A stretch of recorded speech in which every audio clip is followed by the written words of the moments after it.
Vamos a hablar de este tema con el maestro Alexis Martínez Olivo. Él es vicedecano de la Facultad de Ciencias Económicas y Sociales de la Universidad Autónoma de Santo Domingo. Muchísimas gracias, maestro, por acompañarnos esta noche. Vamos a arrancar por lo que es la norma, el requisito, citando artículos de la Constitución, artículo 82, que por cierto remite al artículo 79 sobre las atribuciones, o más bien sobre cuáles son los requisitos para ser senador y diputado. La Constitución no establece que haya que ser universitario para acceder al Congreso o al Senado. ¿Cuál es su opinión al respecto? ¿Cómo evaluarlo? Bien, primero buenas noches a todos ustedes y gracias por la invitación.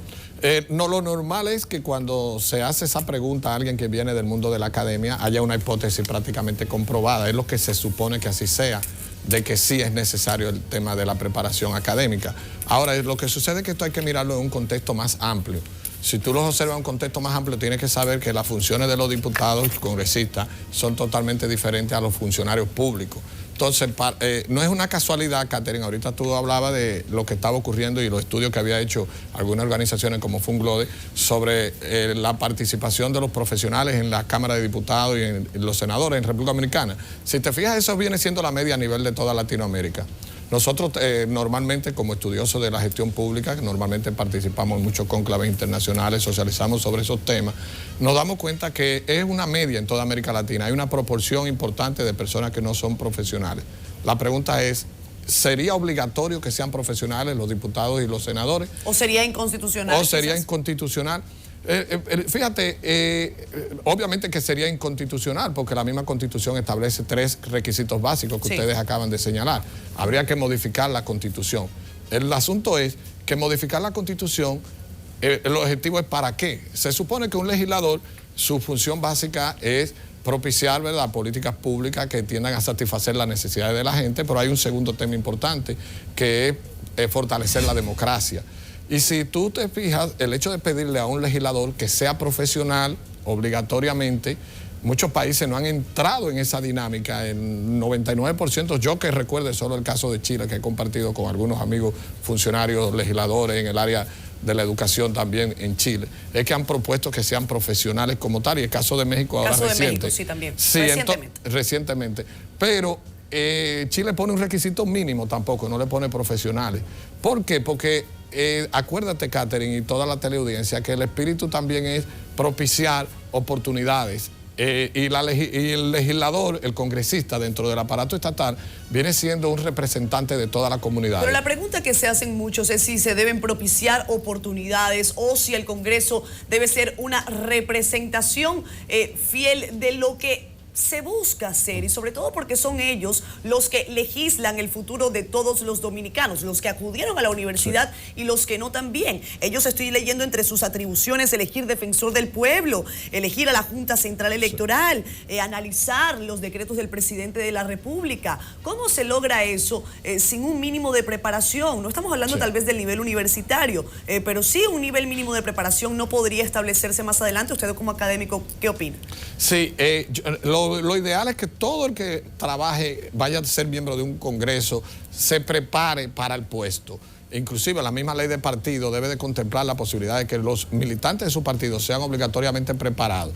Pero el problema es que no lo podemos... Por allí se amarra la cosa, tal vez más fácil, ¿no, maestro? Sí, eso es correcto, pero tú no le puedes pedir, Catherine, en términos de lo que se llama el principio de igualdad de oportunidades. Un legislador está para representar a todas las comunidades. Ahorita tú señalaste el caso de Guatemala. Fíjate que es uno de los casos que tú señalabas donde la proporción es más bajita. ¿Por qué? Porque hay que representar etnia, una serie de comunidades que muchas veces no están ni siquiera educadas en países como esos. Entonces no tendrían representatividad. Por eso yo te digo, Catherine, que hay que diferenciar al funcionario público, el clásico funcionario público. Ahí sí nosotros desde la academia vemos como de carácter obligatorio que el funcionario público en todos los niveles tenga que pasar por un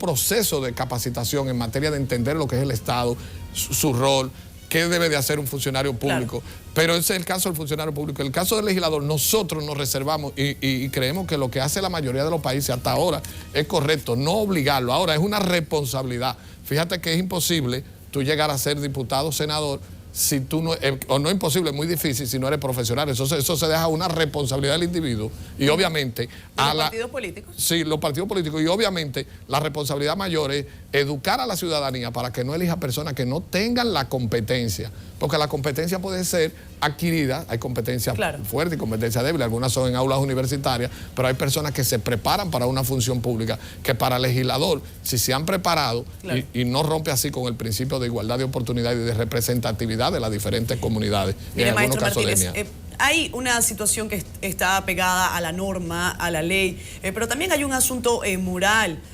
Por decirlo de alguna manera, y quizás vayamos al terreno de la ética. Uno no denosta de quien no haya acudido, por ejemplo, a la universidad de ninguna manera. Hay quienes incluso no han acudido nunca a la universidad y tienen quizás muchísimos más conocimientos desde el punto de vista de la experiencia que se le atribuye a los años y al trabajo, al oficio. Sin embargo, por ejemplo, los diputados de la República son los que revisan el presupuesto general del Estado. ¿Cómo se va a manejar el recurso de todos los dominicanos? Algo que, por cierto, acaba de ocurrir en el Congreso de la República y que fue criticado porque eso pasó como un plumazo y se dice que tiene todavía muchos errores. ¿Cómo alguien que no es universitario puede analizar, por ejemplo, el presupuesto general del Estado cuando quienes incluso hemos acudido a la universidad tenemos que sentarnos durante horas, incluso con algunos analistas, economistas, para poder tener un conocimiento más completo sobre el asunto? Ahí volvemos de nuevo, Catherine, la responsabilidad de la ciudadanía de elegir a aquellas personas que sí entienda que debe de propiciarle una oportunidad para que los represente. El ciudadano es el que está indicado en el caso de los legisladores, es diferente al Poder Ejecutivo. El Poder Ejecutivo es una responsabilidad del Estado garantizar que quien está a cargo de una institución del Estado tenga la competencia y la preparación académica. Ahora, el tema de la legislación es un poco más complicado porque vuelvo y entra el tema de la representatividad. Yo lo que sugiero es, y eso sí es importante, que eso sí puede hacerse a través de una exhortación que nosotros hacemos desde la academia. Por ejemplo, está el Instituto de Administración Pública, el INAP, y el Instituto y la Universidad Autónoma de Santo Domingo, por ejemplo, que nosotros somos vicedecanos de esa facultad, tiene la Escuela de Administración Pública. Se pueden hacer joint venture, alianzas estratégicas, para una vez, o sea, antes o después o durante el proceso, capacitar permanentemente a esos ciudadanos que la población decidió de manera libre, voluntaria, que sea quienes los representen. Pero para eso, vuelvo y repito, hay que trabajar mucho en la educación de los ciudadanos. Ahí es donde está la base, porque cuando los ciudadanos están bien educados, no van a elegir, muy difícil que vayan a elegir una persona que no tenga una profesión o que no tenga la competencia para representarlo.